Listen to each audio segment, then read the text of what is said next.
Morning students in my YouTube channels Amit Gupta drug pharmacology. आज हम next topic की बात करेंगे asthma. It is the video of asthma. Asthma में हमने पार्ट फर्स्ट में देखा था, उसमें हमने बेसिकली इंट्रोडक्शन ऑफ अस्थमा देखा था, अस्थमा डिसऑर्डर क्या है, और उसके साइन एंड सिम्टम्स देखे थे, यानी कि क्लिनिकल मैनिफेस्टेशंस देखे थे। Today we are discussing about the pathophysiology of asthma. It is a second part of this asthma disorders.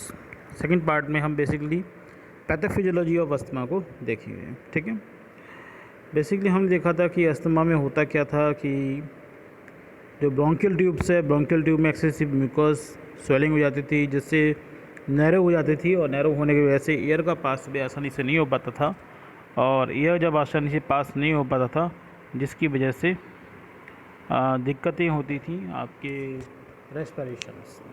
ठीक है, तो रेस्पिरेशन में दिक्कत होती थी। ठीक,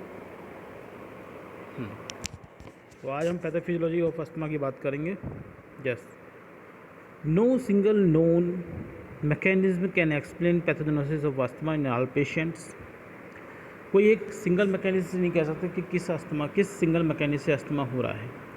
but clinical irritants, osmotic alterations, allergen infections and other diverse factors have been proposed to responsible for triggering of asthma। लेकिन हम ये ज़रूर कह सकते हैं कुछ केमिकल इरिटेंट्स हैं। केमिकल इरिटेंट मतलब केमिकल कोई पाउडर्स है, केमिकल का कोई डस्ट पार्टिकल्स है।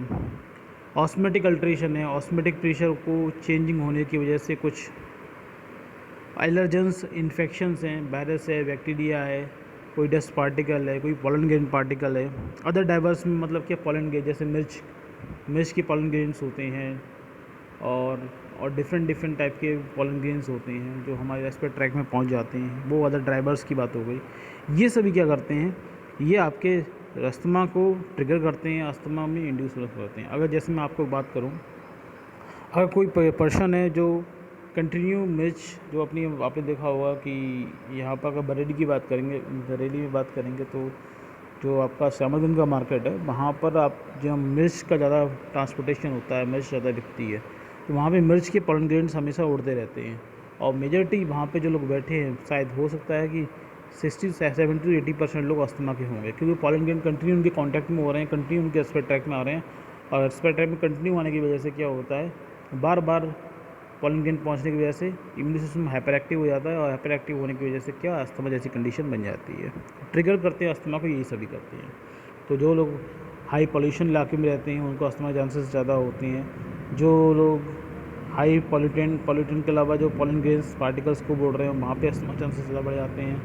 इस तरह के अस्थमा, और भी केमिकल्स पाउडर से फैक्ट्री में जो काम कर रहे हैं, जहाँ केमिकल का यूज़ किया जा रहा है, उसकी जो छोटे छोटे पार्टिकल हैं वो उड़ रहे हैं, वो भी उनके रेस्पिरेटरी ट्रैक में पहुँच रहे हैं। ये सब ये क्या है, अस्थमा इंड्यूस करते हैं, ये अस्थमा ट्रिगर करते हैं। अगर कंटिन्यू पहुँचते रहेंगे, एक बार पहुँचा, दूसरा पहुँचा, तो कई बार पहुँचते एक बार ऐसी कंडीशन हो जाती है कि अस्थमा को इधर डेवलप हो जाता है।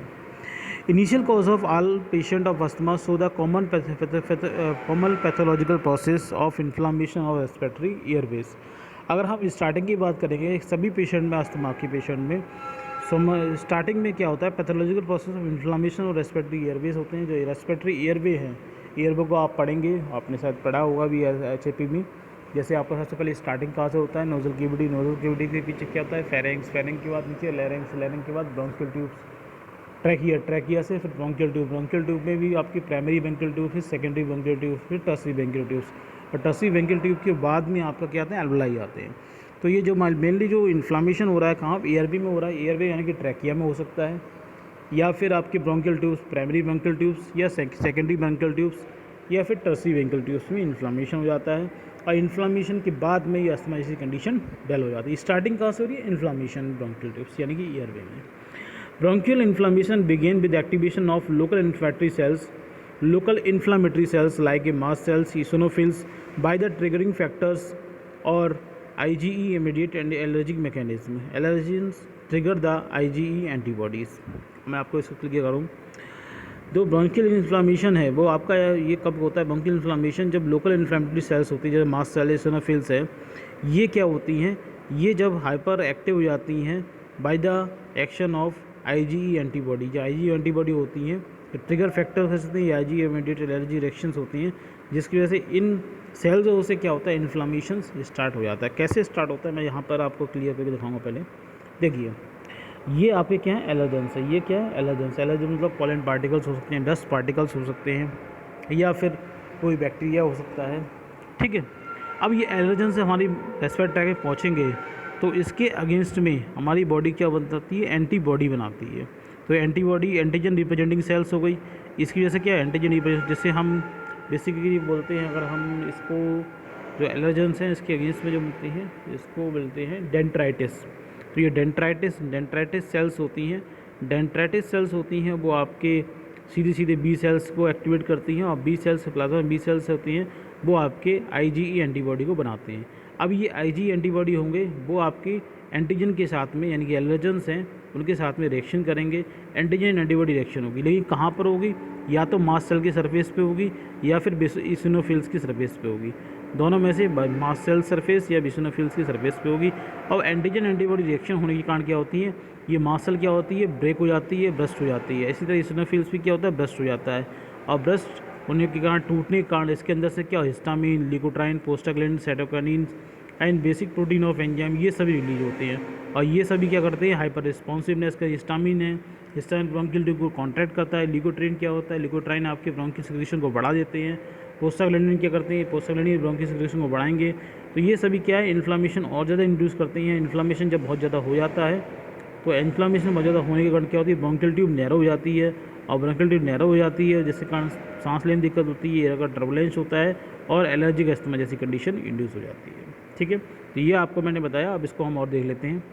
यहाँ पर मैंने बताया bronchial inflammation begin the activation of local inflammatory cells eosinophils and trigger by the Ig mediate antibody mechanism. समझ में आ गया। तो आईजी एंटीबॉडी क्या, जब आपके एलर्जेंस पहुँचे, एलर्जेंस की वजह से क्या हुआ, आईजी एंटीबॉडी बनी। और आईजी एंटीबॉडी कहाँ पहुँचती है, मास्ट सेल्स की या इसिनोफिल की सरफेस पे पहुँचती है। और सरफेस पे, इन मास्ट सेल की सरफेस पे या फिर इसिनोफिल की सरफेस पे क्या होती है, एंटीजन एंटीबॉडी रिएक्शन होती है। एंटीजन क्या है, एलर्जेंस है, और एंटीबॉडी क्या है, IG antibody. Antigen antibody reactions होती है, और रिएक्शन होने की वजह से मास्ट सेल्स क्या होती है, डिफरेंट टाइप के इन्फ्लेमेटरी रेडिएटर्स को रिलीज़ करती है।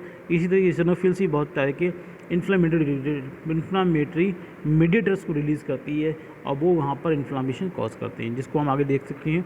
During the process of acute inflammations the mediators like histamine, prostaglandin, leukotrienes are release from the mast cells, leukocytes and even activated epithelium sales.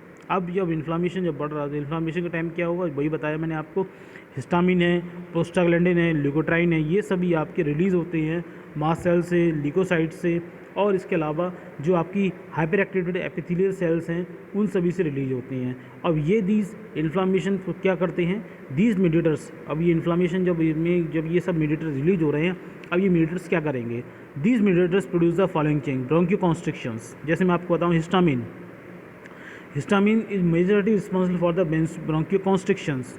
Number second, increase the secretion of mucus responsible कौन करेगा, leukotriene दोनों काम करता है। ब्रोंकियोकॉन्स्ट्रिक्शन, bronchi contract भी होगी, साथ में इंक्रीज द म्यूकस सिक्रेशन। जब म्यूकस ज़्यादा उसमें रिलीज होगा तो ऑटोमेटिक क्या होगी, ब्रोंकाई होगी, वो क्या होगी, नैरो हो जाएगी, उसमें से एयर आसानी से फ्लो नहीं हो पाएगा। और आपका इसके अलावा क्या होता है, ये आपके मास्ट सेल क्या रिलीज करती है, ल्यूकोट्राइन और हिस्टामिन और प्रोस्टाग्लैंडिन क्या करेंगे, ये बेसल डायलेशन करेगा, और जो ब्लड वेसल्स होती है उनकी परमेबिलिटी बढ़ा देते हैं।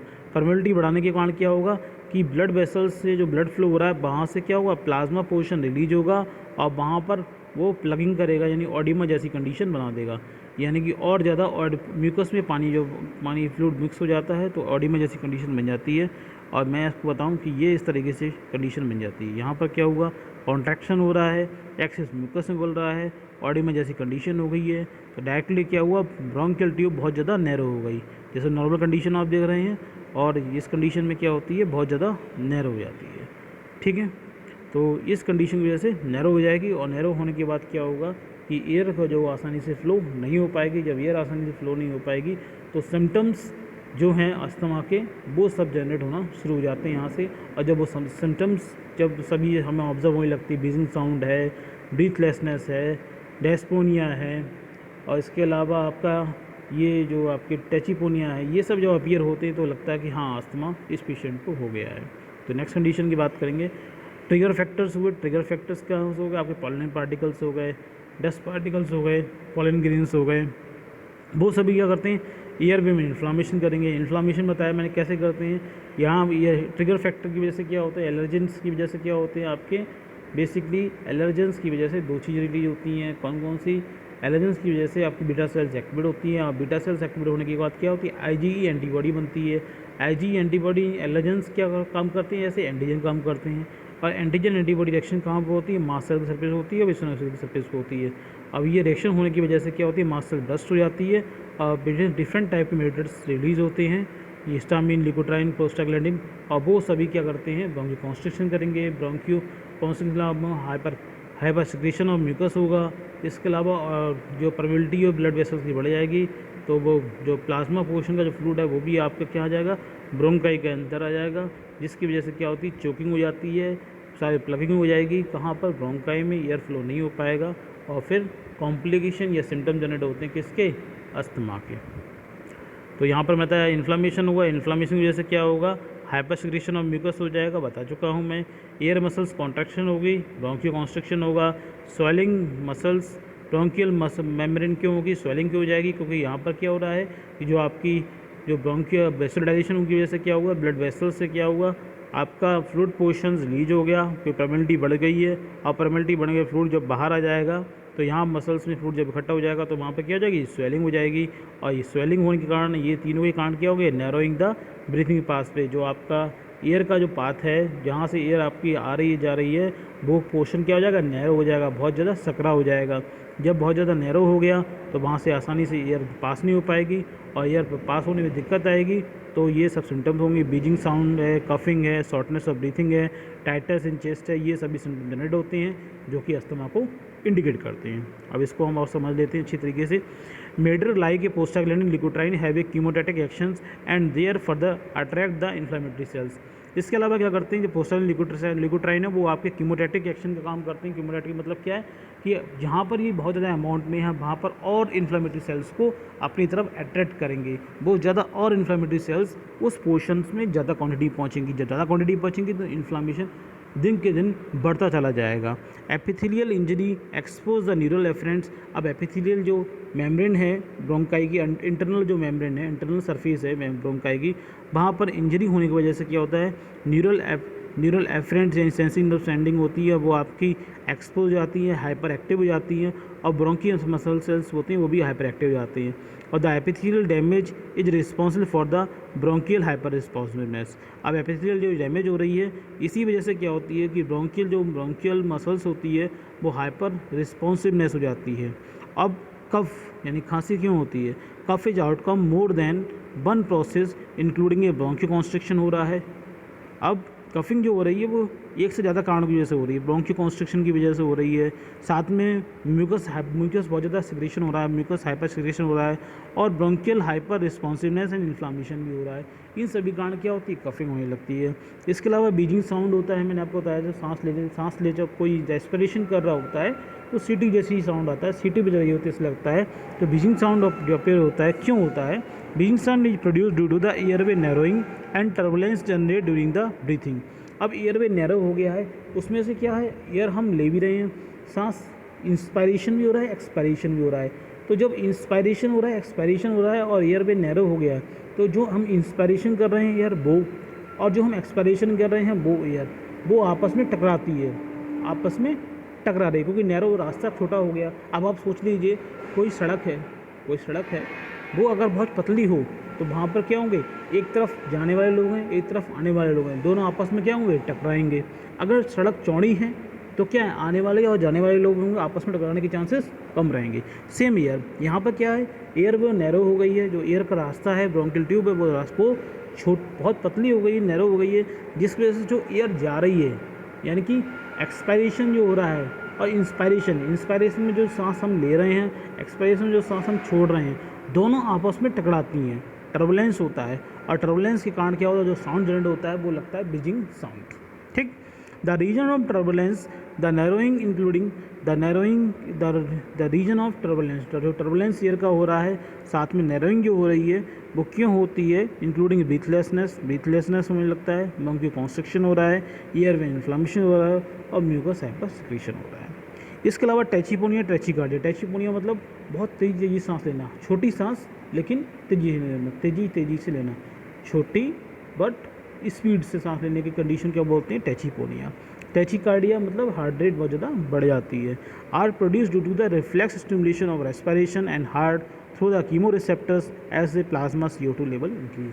अब जब बाहर हम रेस्पिरेशन प्रॉब्लम हो रही है तो हमारे लंग्स के अंदर, हमारे ब्लड के अंदर, प्लाज्मा के अंदर CO2 लेवल राइज हो जाता है। और CO2 लेवल क्या होते हैं, जो हमारे लंग्स में कुछ कीमो रिसेप्टर हैं उन्हें स्टिमुलेट करेंगे, साथ में हार्ट में जो रिसेप्टर हैं उन्हें स्टिमुलेट करेंगे। कौन, जो हाईवेयर लेवल ऑफ कार्बन डाइऑक्साइड है, जिसकी वजह से टैचिपोनिया और टैचिकार्डिया जैसी कंडीशंस इंक्रीज हो जाती है। तो ये हुआ आपका पैथोफिजियोलॉजी ऑफ अस्थमा। अगर समझ में आया हो तो वीडियो को लाइक कीजिएगा। कोई भी अगर क्वेश्चंस हैं, नहीं समझ में आ रहा है चीज़ें, जो लगता है कि आपको कुछ क्लियर नहीं हो पा रही है, उसको कमेंट बॉक्स में ज़रूर पूछिएगा। और आपको लगता है कि ये वीडियो किसी को शेयर की जाए, किसी के हेल्पफुल हो सकता है तो ज़रूर उसे शेयर कीजिएगा। अगर अभी तक आपने मेरे चैनल को सब्सक्राइब नहीं किया तो सब्सक्राइब कीजिएगा। आपको इसी तरीके के पैथोफिजियोलॉजी, फार्माकोलॉजी और ह्यूमन एनाटॉमी फिजियोलॉजी के रिलेटेड आपको टॉपिक्स इसमें मिलते रहेंगे। नेक्स्ट टॉपिक मिलेंगे हम, नेक्स्ट डिसऑर्डर किसका, रेस्पिरेटरी सिस्टम का। नेक्स्ट डिसऑर्डर आपका COPD है मेरे ख्याल से, तो COPD हम नेक्स्ट लेक्चर में डिस्कस करेंगे। तब तक के लिए थैंक यू।